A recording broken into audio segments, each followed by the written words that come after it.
Tipsy Beekeeper, where I do urban beekeeping, homemade winemaking, and homemade mead making.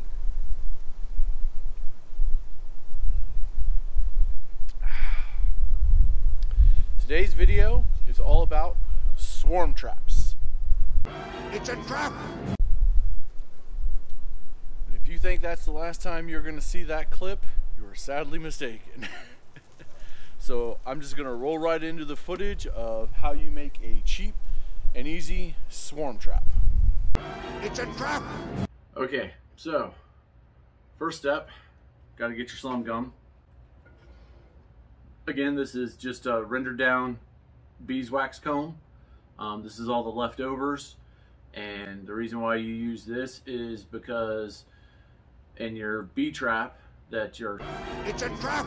swarm trap that you're trying to make, this smells like old hive to bees. So if you paint the inside of your trap with It's a trap! fresh wax, to a bee it smells like somebody else lives there. It's not their home.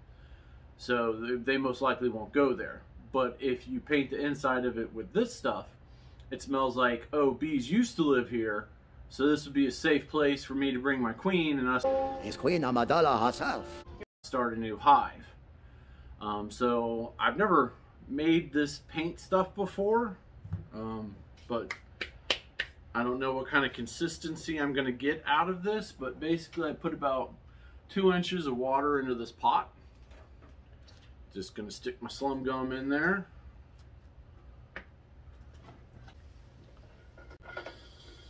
Get my burner going here.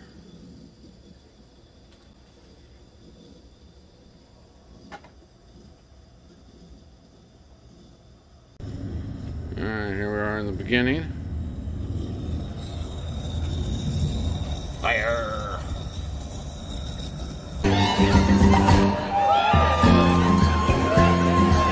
So things are starting to get cooking here. Just using a stick to mix this up because I don't know how horribly nasty it's going to be. I'm just giving it a poke here to start to break it up. Doesn't smell bad though. I thought it was going to smell bad, but actually got a little honey smell to it. Got a pretty good boil going on now. Don't know how well you can see it because of the steam, but it does not look appetizing in any way, shape, or form. But again, it doesn't smell half bad. I mean, it kind of just smells like it's just got a little honey tint to it. Well, it's nice and mixed up now, I guess. Again, this is my first time making this, so see how it goes. Alright, so I got 3 different swarm traps. So It's a trap! I'm going to try out 3 different ways. The first one is I'm going to mount my 2x4 just like this to the bottom of the lid so that it's sitting in the very center of the bucket. And the bucket's going to be mounted straight up and down like this to a tree or whatever it is that I want to. And I'm going to have a hole drilled in here. The second method is I'm going to have it same way, standing straight up and down, but I'm going to have my 2x4 drilled to the side wall with an entrance hole here to see if that doesn't attract them to build comb up and down here.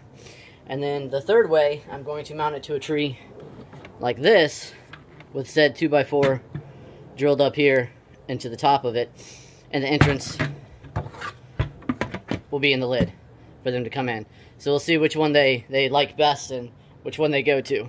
And again, I'm going to paint the whole inside of this and this wood with Slum Gum to give them that smell that bees used to live here. We don't live here anymore. So come make your home here. You know it's a Chewy. We're home. safe place to make a home for your queen.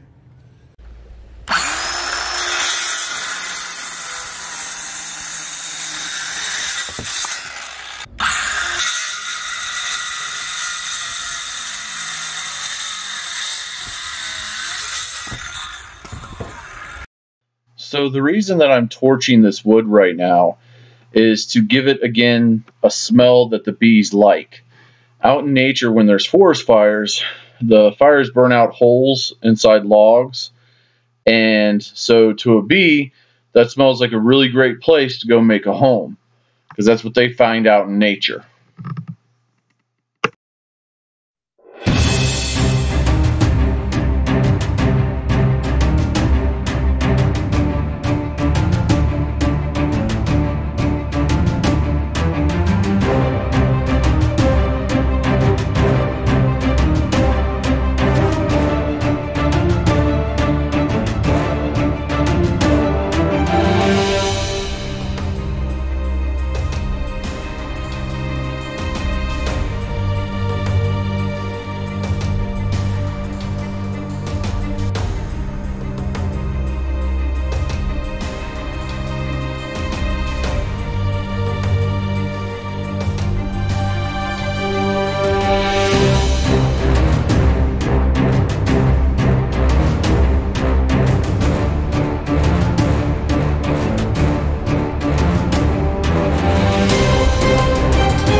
Yeah, so here are my 3 swarm traps.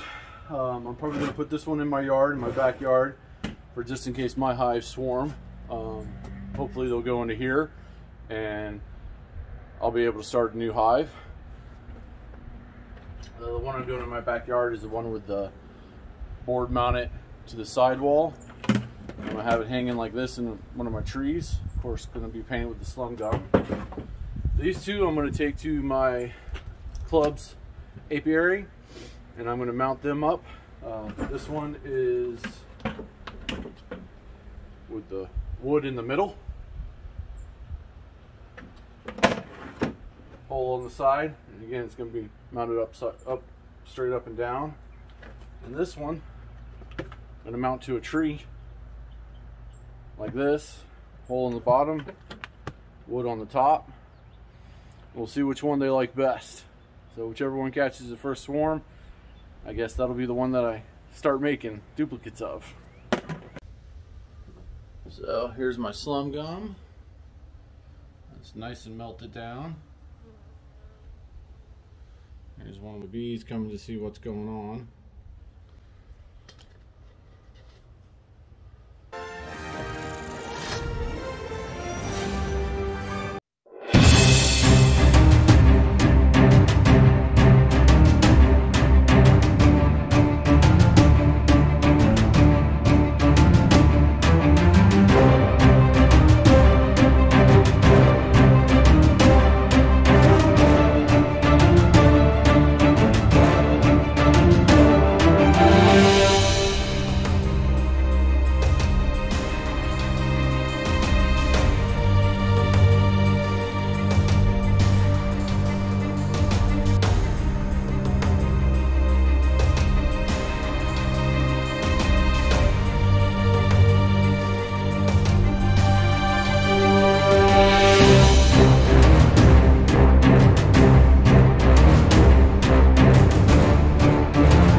So there are my hives on the other side of my yard, and I came all the way over here and put my swarm trap It's a trap. Up in the fork of the tree. So hopefully they think it's far enough away from the original hive and they'll come over here and start making a new home. So here I am in my club's apiary where we've got quite a few little hives out here. And today is swarm trap setup day. It's a trap. I picked this spot up here in the tree. See if we can't catch something. Wait down.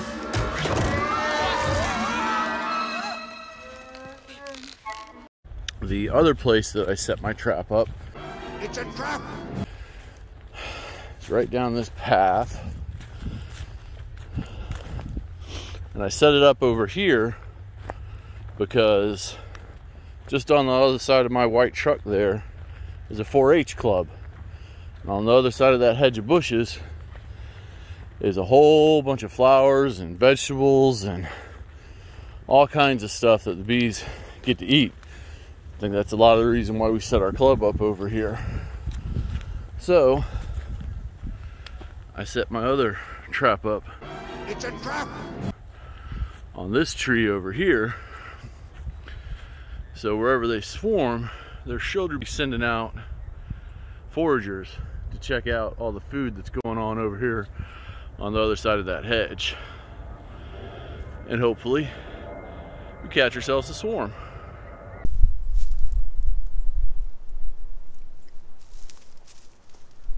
So the very last step in this whole process is lemongrass oil.